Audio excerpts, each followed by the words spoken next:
This is lick 1 in our solo series. Nick, why don't you break down the lick for us? So yeah, this is a pretty classic example of a blues lick. You see variations of it all over the place. We're using the basic idea of that, which it takes place in a lot of blues songs, lots of blues solos, and rock solos too. I mean, you'll hear it everywhere once you know it. So if we look at what's going on, right, there's this basic idea of just playing these two notes.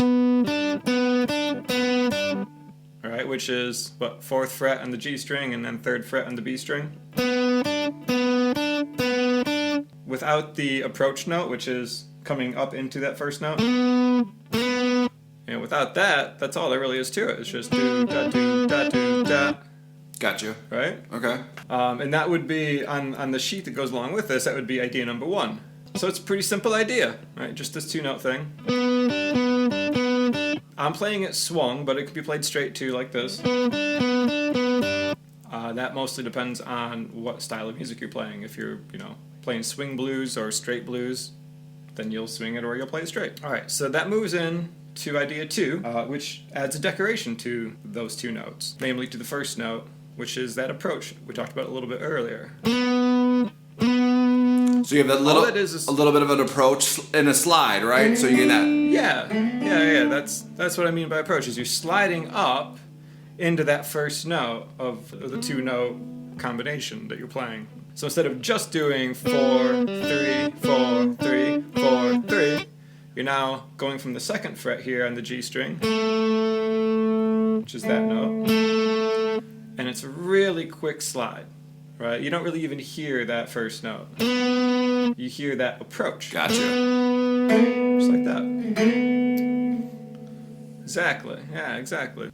And that's idea 2. You just approach that note. And then you play that 2nd note in the series. Just like that. And again, I am playing it swung. Here it's played straight. Right, and then swung. So when you swing it, right, it's just that first note lasts a little bit longer, and that 2nd note ends up being shorter because of it. Like you steal some time away from that 2nd note to make the first note a bit longer. Right?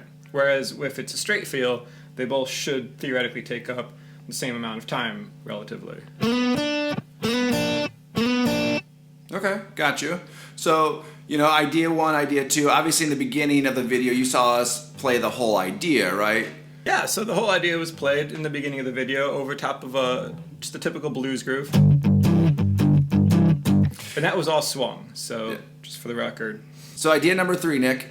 Yeah, idea number 3. This is basically, essentially what you would call a turnaround or a fill.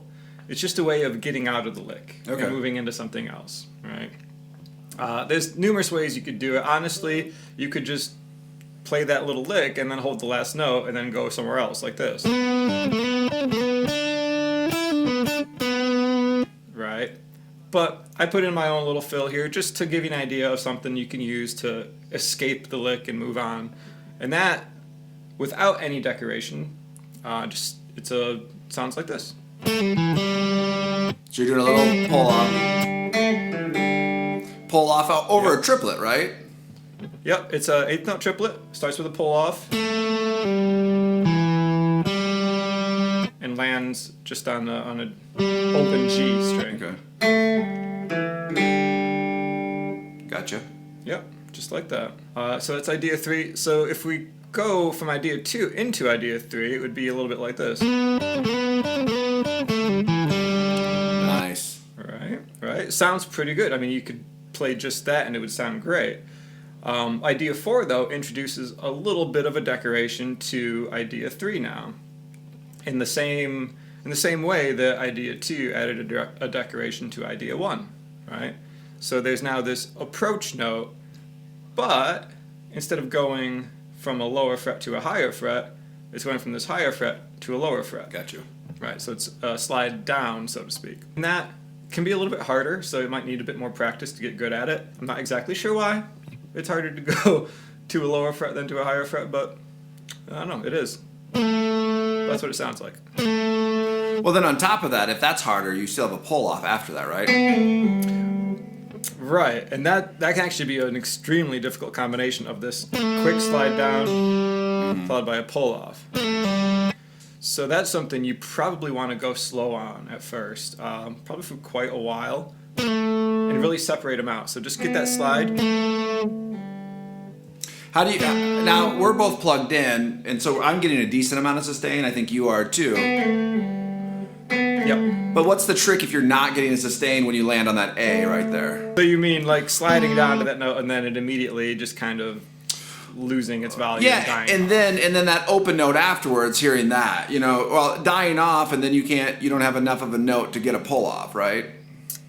Right. Well, there's actually a good trick for that. You can use your finger kind of like a pick. If you kind of pull the string down just a little bit and then pull your finger off, it plucks the string. You use your finger, Gotcha. not your picking hand, your left hand, or if you're a left-handed guitarist, your right hand. Whichever is your fret hand, you use that. You kind of pull down the string, Okay. pull off. So it'd be a combination of,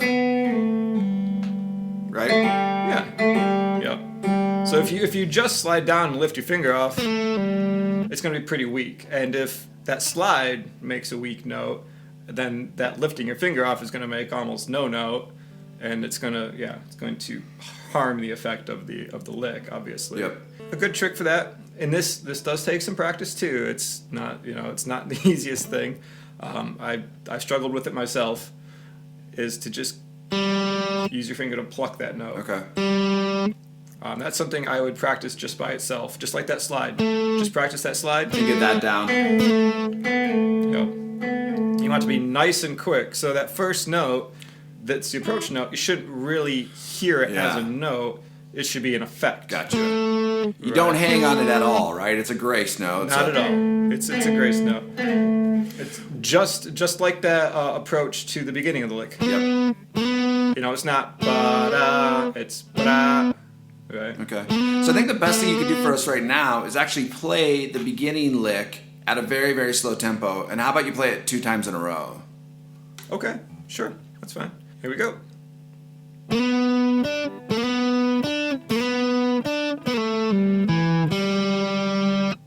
Again.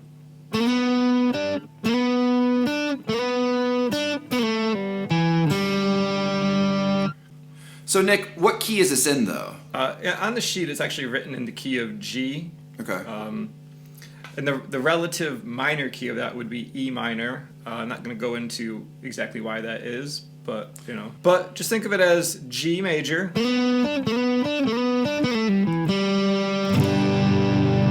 or E minor. Okay.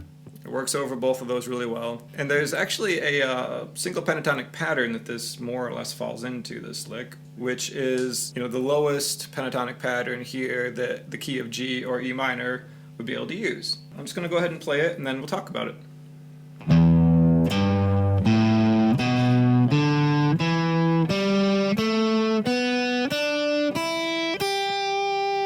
And you can find that exact pattern I just played on the sheet that goes along with this video. It's considered the G position if you know the caged system, or if you're learning the caged system. It's called the G position because it's based off the G chord shape. If that doesn't make sense, don't worry about it. You don't need to know that. Yeah, so if you're playing, G major blues, right, based off your G chord, any note in this pentatonic pattern is going to sound fine. It's kind of like a magic formula to being able to make up your own solos. And then the lick falls into that as being like a formed idea that you can take advantage of to help you get going. It'll give you some rhythmic ideas, some melodic ideas. But then you can play around with the pentatonic pattern. Like, for example, this. So I play a little bit of the lick idea.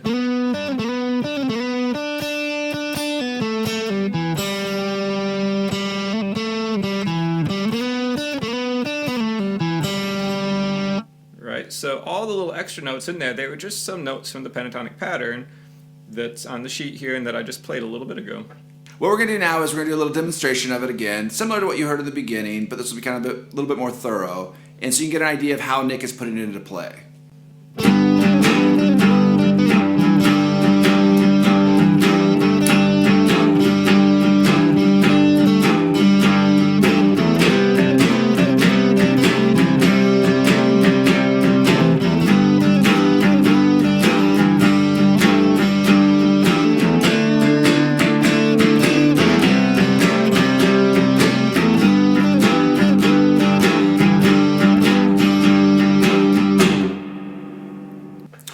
so that's a good demonstration. Even if you really want to see what Nick is doing, you can slow the video down and kind of understand exactly what he's doing, hear kind of the rhythm that's going on. What we're going to do now is leave you guys with the backing track. We're going to run through that progression twice so you can play through it over and over again and try it out on your own.